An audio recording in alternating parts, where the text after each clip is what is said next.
as a future leader, we look at it about our leaders today, right? How are you guys are up on this plinth, or it feels like it, and how are you accessible to us? But what you're saying is it's almost in the reverse in your Hmm. perspective. How are we Right. Oh, accessible to you? absolutely. Hmm. Um, Hmm. Dana, do you want to add Absolutely. something to that? No, Rich, for if there's anybody here who doesn't know what the Randy Smith is, can you just explain what it is? Oh, yes, thank you, Rich. Oh, how much time we You got time? Tell us. Well, 32 years ago, we were doing a monster project at the old Super Show here in Atlanta. And, you guys see CES now, and that's a monster show, but Super Show was just almost indescribable how big it was. And we were doing Nike in a special pavilion, and we were working the long hours. And one night, one of our Randy Smith decided to stay even longer, and then he fell asleep on his way home. He hit a tree and he died, and he left two small children and a wife. And we were just beyond stunned, and so we said we have to be able to do something for him and his family. So we decided to have a charity golf event, and not only with our company, most importantly, we invited all our competitors and friends, and it was amazing the turnout. And then what really made the Randy Smith really blow up is we did it for his family for the first couple of years, and then I found out about a Beacons driver. His daughter up in Chicago was considered the sickest child to ever leave a hospital alive. And then that's when we decided to expand our reach to bring other families in. And ever since that was the key decision, that was the impetus to led to what you see now, which is I think we're close to 200 and well, maybe over 250 families we've helped over the last 32 years. And it's something that we're all very, very proud of. And again, that's what we would like your help with. We want you to be involved as well. And we want you to throw our recipient net out there. Is there anyone in your companies that need our help? I mean, that's first and foremost is we're always looking for recipients. So Right, that's because it. It's a pretty simple formula. you benefit, or the event benefits many recipients at once, which is really wonderful. It's not just one or Absolutely. another. There's No. a lot, Right. and you have several different events too. There's Chicago, there's Atlanta, Right. uh, and it's different times of the year. And everybody knows this industry all loves golf and having a good time. And Right. I think that's nice that you bring that together, right? The strategy, the thinking, the relationship building that we've been talking about in your career. You did Right. it for a greater good, and it started with one person. It became an industry-wide support group, and now what it is today, I mean, people are clamoring to sponsor a tent, to get in on at the Randy Smith, to have their brand be visible, to be part of it, to say, I participated, I supported. So I think there's such power in what you started. And to your point, we now need to find the next generation who's going to work with, we have some future leaders who work with the Randy Smith, but we need more. We need more Right. new ideas, more talent, more things. Right. Um, And the ideas is what I'm really looking for. I don't know if Emma's on the call or anything, but she knows our weekly meetings are always about, these, hey, anybody got any cool ideas?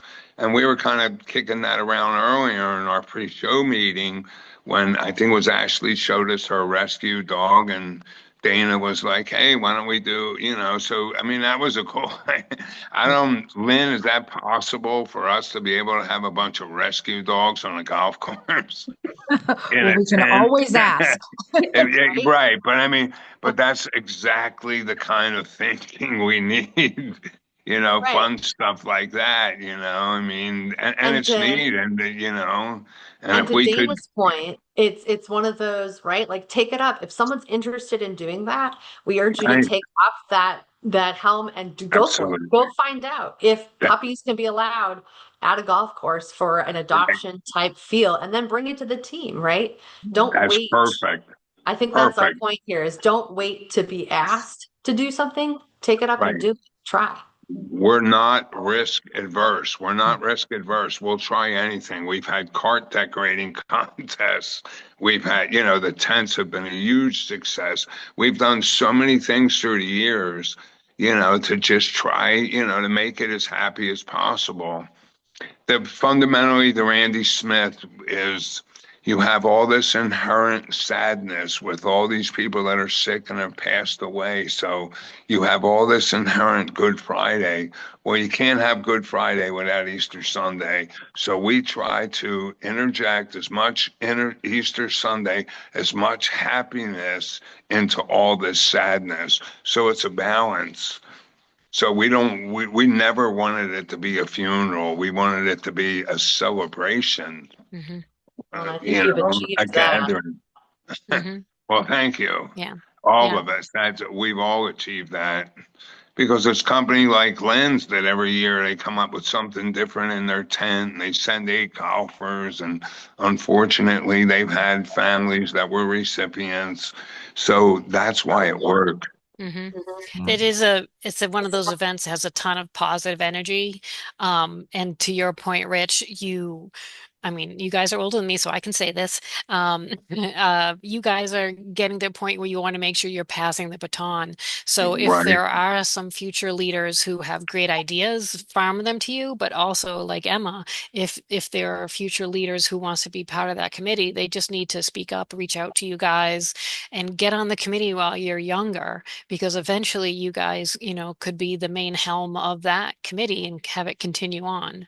Yeah. No, I, absolutely. I think that it makes your work in the industry so much more fulfilling, when you're volunteering for so many people in our industry that have a need, I mean, there's all sorts of little things that you can offer, whether or not you can attend the day of, ideas are what we really need, when it comes to that, so I love talking about our banter about bringing puppies or finding other ways that we can give back to the community, since we're all gathered or going to be gathered all in the same place as well, so.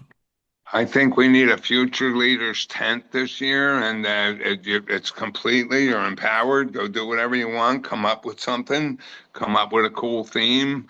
Yep. I don't know if it's that you got to sit there and text each other instead of talking to each other. I don't know. I mean, but I think it's a somehow, great some idea. way, yeah. I mean, I'll make sure do I the volunteer to drive the puppies out. Okay. yeah. If I I have to mean, take one for the that'd be team, I cool. will. Yeah, yeah, yeah, yeah.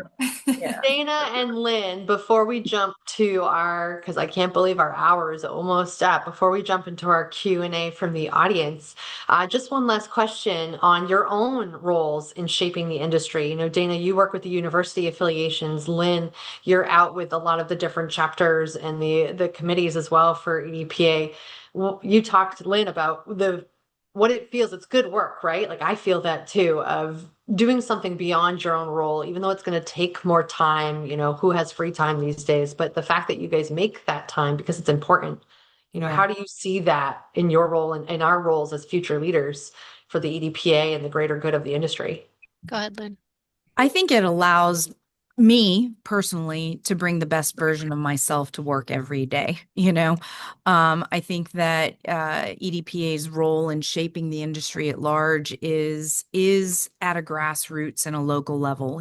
I think that EDPA grows and supports and champions our local chapters, and I'm very, very passionate about that because that's where I got my start in advocating for the industry, right? So there are so many efforts that are local, that are grassroots. I mean, I participate in the Future Workforce Committee specifically for the trades, and I think that they've done a great job in extending important conversations from the national level all the way down through the local level, and supporting efforts and getting the word out locally to all of our individual organizations about what our industry can offer and how locally you can take that message out, whether it's to students, whether it's to people who are coming right out of high school or whatnot, so that we can grow this industry that is, as we've been talking about all day long, is aging out, right? And we need that that fresh influx of people.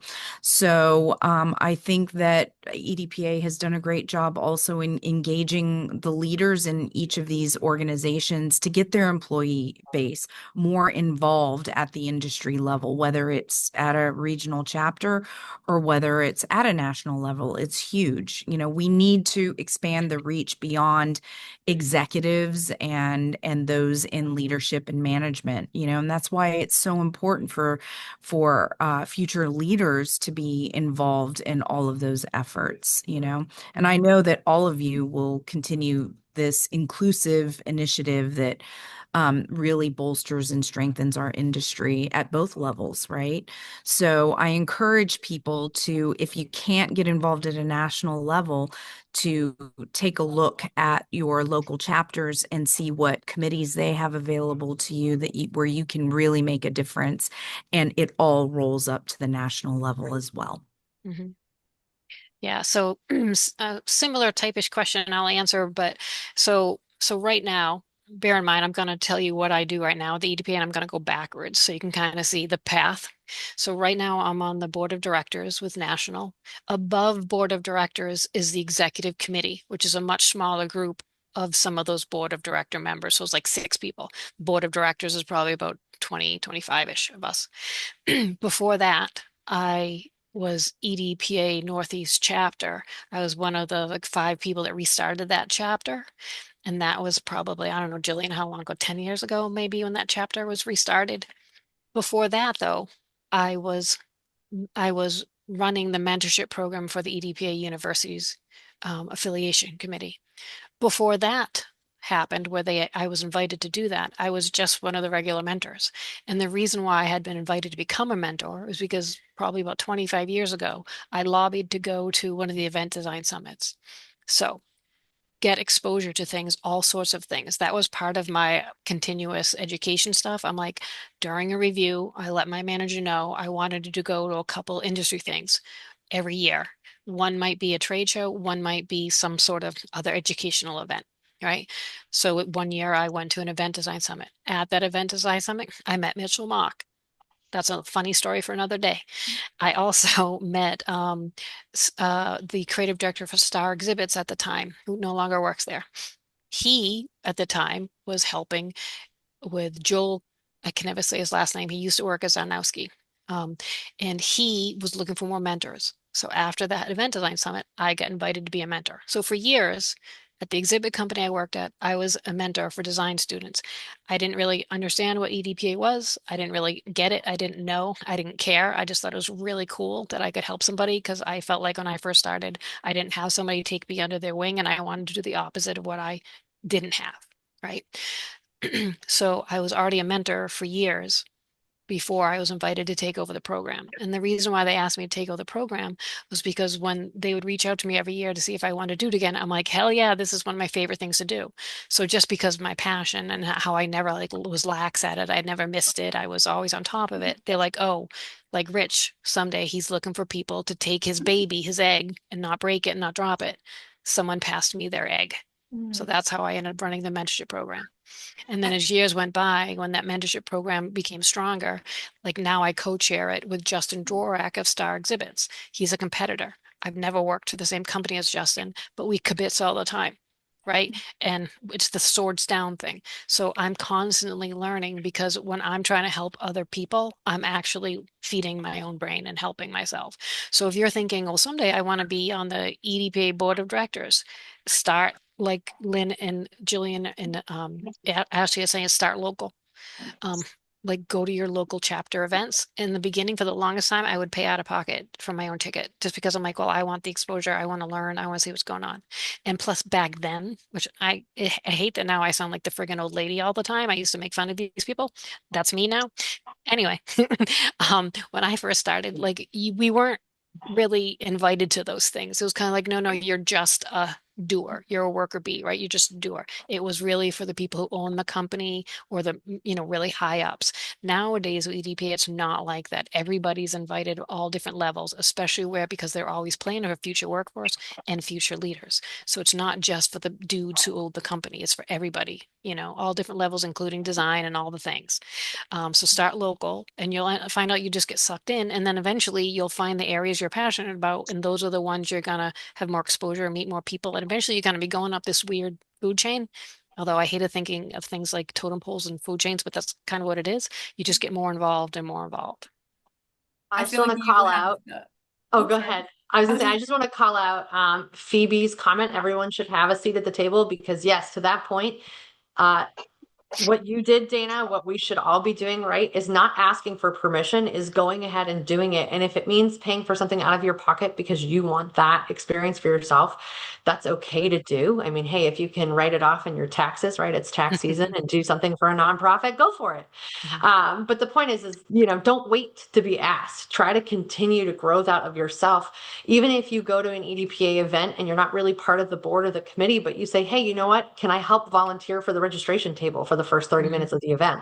Just doing that helps to get your foot in the door. Yeah, And if you you meet a don't lot of have a seat people at that way. exactly. And if you don't have a seat at that table, drag the chair and bring it over anyway.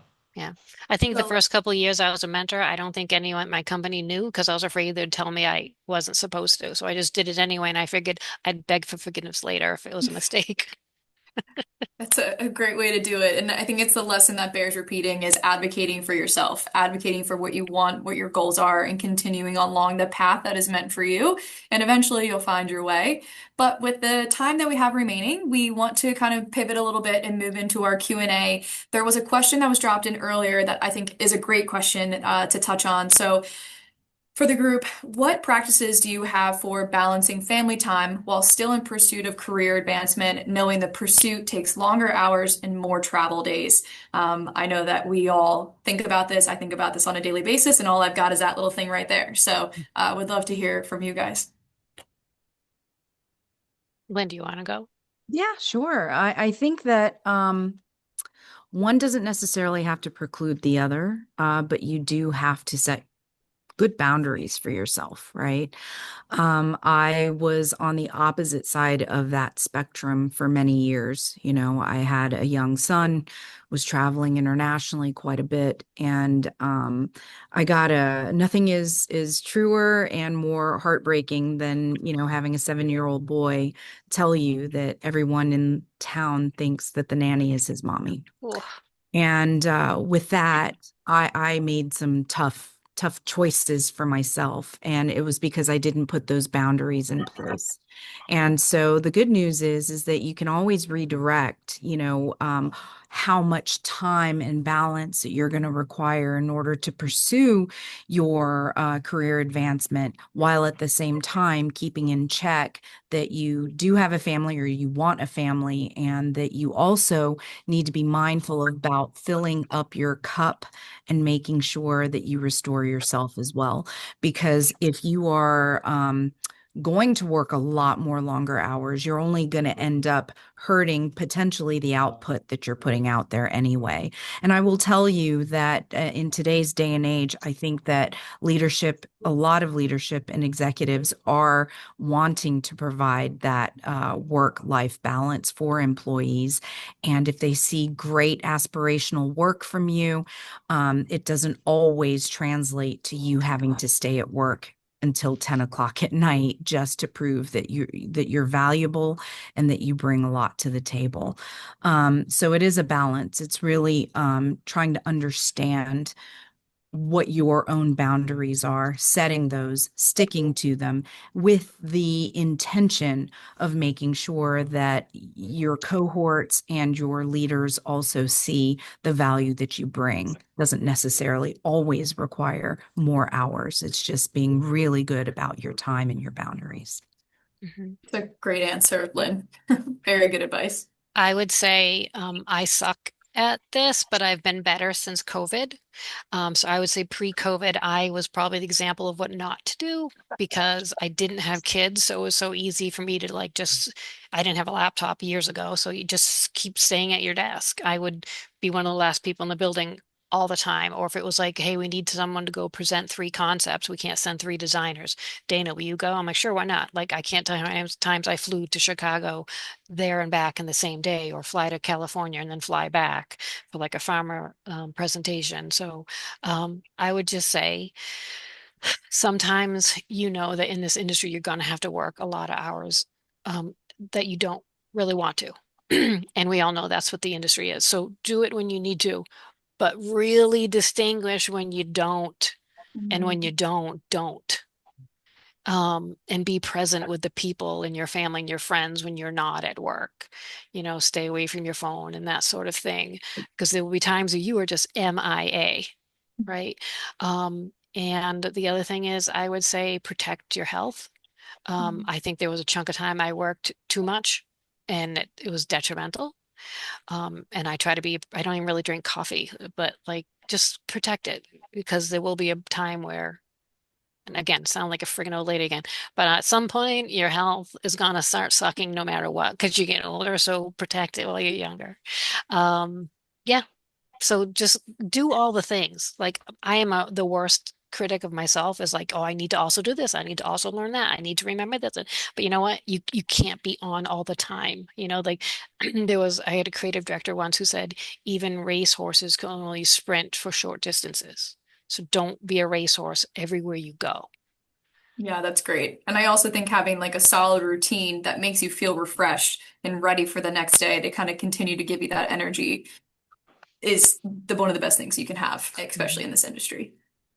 And I will say, as a mom with 2 littles, and I've always been a careerist, there was once a LinkedIn post that I saw that really hit home for me. It was somebody who was the senior vice president of something or other, and he passed up on a promotion. And everybody said, well, why? You could have had this amazing job, and he said, you could be successful. And he said, I'm already successful. I work, I contribute to my company, and I'm home at 5:30 to be home with my children. And that really hit with me. There is that boundary, that balance. Dana, your point, we all have to work those extra hours, and I do it. I get offline, I am home with my kids, and if I have to get back on later, I do it. But I make sure that when I'm there with them, I'm present. And when I'm at work, I'm at work. And sometimes I have to take a call from daycare, and that's okay.